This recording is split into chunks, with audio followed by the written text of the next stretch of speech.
मैत्रिणींनो, कशा तुम्ही? आशा करते स्वस्त असाल, मस्त असाल, मजेत असाल, आनंदी असाल आणि चेहऱ्यावर छोटं स्माईल असेल. मैत्रिणींनो, वटसावित्री पौर्णिमेच्या सर्व मैत्रिणींना, सर्व सुवासिनींना खूप खूप मंगलमय शुभेच्छा. तर मैत्रिणींनो, या महिन्यात या पौर्णिमेला ज्येष्ठ पौर्णिमाही म्हणतात, वटसावित्री पौर्णिमाही म्हणतात आणि आषाढी पौर्णिमाही म्हणतात. तर मैत्रिणींनो, म्हणजे या पौर्णिमेला, तर प्रत्येक पौर्णिमेला तथागताचं गौतम बुद्धाचं खूप खूप मोठं महत्त्व आहे.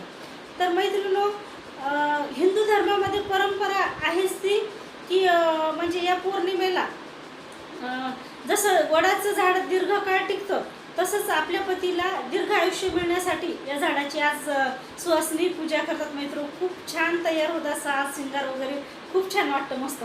पण हे एक सत्य आहे मैत्रिणींनो, जर असं वडाच्या झाडाला फेरे घातल्याने, पूजा केल्याने जर आपल्या नवऱ्याला दीर्घ आयुष्य भेटलं असतं, तर मैत्रिणींनो, जगात कुठल्याच डिक्शनरीमध्ये विधवा हा शब्दच नसता. मैत्रिणींनो, किती जवान लोक मरतात, बाया विधवा होतात.